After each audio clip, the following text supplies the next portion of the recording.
Well, anyway. Speaking of those Rams, sweaty game against the Panthers. They move on. It was not easy. Obviously, Puka Nacua at the top of the leaderboard. Only behind him was Jalen Coker with over 28 points. But on the Rams offense, we got to hear a lot of love from Matthew Stafford after this game. I think he said, let's go snatch these guys' hearts. And that was pretty cold. That was pretty cold. Just to hear that, and I actually literally smiled in the moment because I thought that was one of the most gangster things you could say in that moment, honestly. And to hear him say that and the look on his face and then throw the touchdown and then the look on his face after that was just MVP stuff. That was Devontae Adams, of course. I like the press conference laugh track.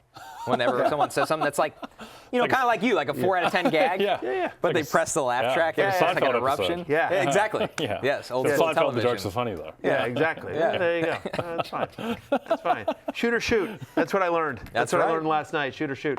As well. You run out of adjectives for Puka Nacua, right? 18 targets, just absolutely ridiculous. Matthew Stafford, so clutch.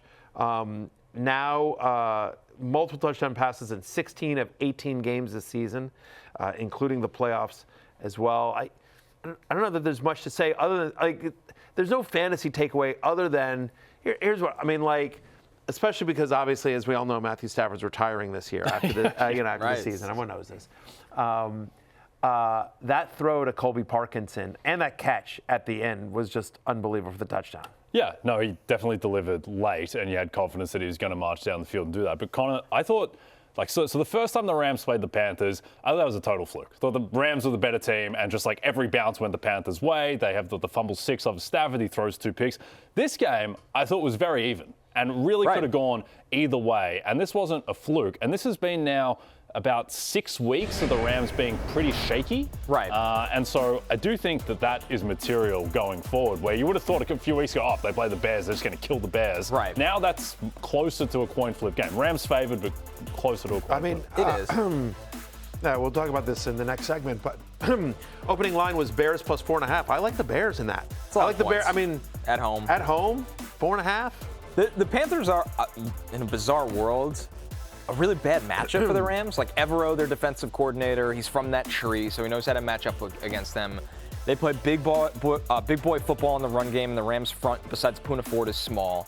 But still, at the end of the day, you go to the Falcons game, they've been rusty, the Rams. And Stafford played hurt most of this game. Yeah, the first half against the Cardinals was really rough and weird. Ironically, I thought the best that they've played in the past month or so was the Seahawks game where they lost. Yeah. But Stafford was magnificent for stretches in that game. So, it's a little strange. Still you expect it to bounce back. But, I think if the NFC title game is as we expect, Rams in Seattle, I think the Seahawks will be favored in that game now because of home field, because of the way their defense looks, and because the Rams are looking a bit shaky. Do you think there's anything vulnerable about the Rams' pass defense? Because it was pretty jarring to see Bryce Young put up 31 points on them. Yeah, and they're kind of showing their hand. They play almost no man coverage. Yeah. So they don't fully trust their corners manned up. I think they played man coverage 15% of the game. Yep. That's a very, very low rate. So, that's where they're vulnerable, but their pass rush has to get home. Shirtless Ben Johnson said, Jay, it is very important that you bet on the Rams this weekend. Yeah, well, the curse must migrate.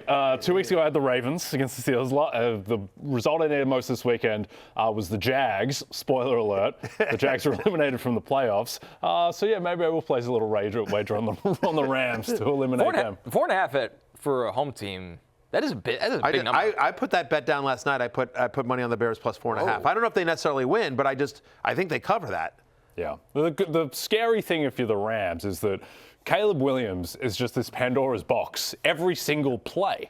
He can do anything. He can overthrow a guy by 8 yards in the air. He can also make the most perfect throw you can imagine. That throw that the fourth down, that's one of the best throws of the year. Might be it's the unbelievable. throw of the year. Yeah, it was the play of the given season. when you think about just the difficulty and what was at stake in that particular throw, unbelievable. The other thing about the Rams, Connor, is that I'm not all that. Their defense has been pretty good this year, but the secondary is beatable. Jalen Coker especially, but Tirico McMillan and they moved the ball and they moved the ball through the air against the Rams. Bryce Young, Jalen Coker, and Tirico McMillan. Right. Cokeheads unite, by the way. Finally, this was our game, a breakout game for Jalen Coker. Cokeheads unite. But yeah, I mean, I just think, when you're sitting there like another week if Rome Odunze gets healthy, Luther Burden, DJ Moore has looked good. Obviously, we've just talked about Loveland. The passing attack of the Bears is going to be a problem for LA. Yeah, I do think on the other side, though, I think that the Rams offense will look better because, one, Stafford seemed to figure out whatever was going on with his finger, and he looked a lot better at the end of the game than he did in the kind of start of the second half. And then, secondly, why is the Bears defense so bad? Because you look at the names. They're not very, very talented unit. Yeah. They're not. People forget that. No, they're not. What Ben Johnson That's the thing. They've overachieved beyond belief in year one. They are a turnovers-based defense, which is, in my opinion, a credit to coaching. When you look at their front seven, they don't look the same as the other playoff teams, but they find ways. Yeah.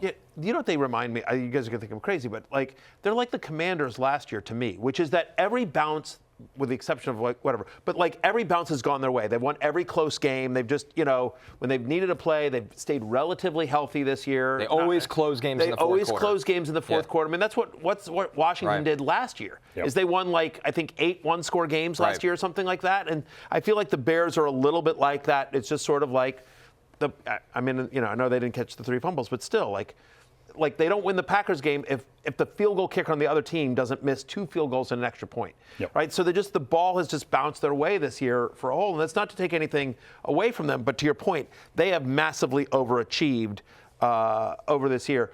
Do you think this performance, it's supposed to be based on the regular season, right? The Coach of the Year award? Yeah. Right? The votes are in, right? Yep. Votes are in. Yep. Votes are in. But I wonder if Ben Johnson would get more votes if you held the vote today versus Liam Cohen would lose some of his votes, I think, sure. probably to Ben Johnson. But no, it's a regular season award. I think Johnson will probably end up coming, 4th or so. Yeah. He'll be in the top 5 certainly, and he's obviously done an amazing job this year. But yeah, I mean, this line wouldn't have been. It's coming down to 3.5 now. Bears plus 3.5 at home. It wouldn't have been plus 3.5 a couple of weeks ago, and the Rams were looking a lot more formidable. I think the final note, you mentioned it quickly, Matthew. Jalen Coker is the number 2 receiver in the Panthers offense, far and away. Yeah, as somebody who has Xavier Legette in the Dynasty League, I'm disappointed about this. But Cokeheads unite.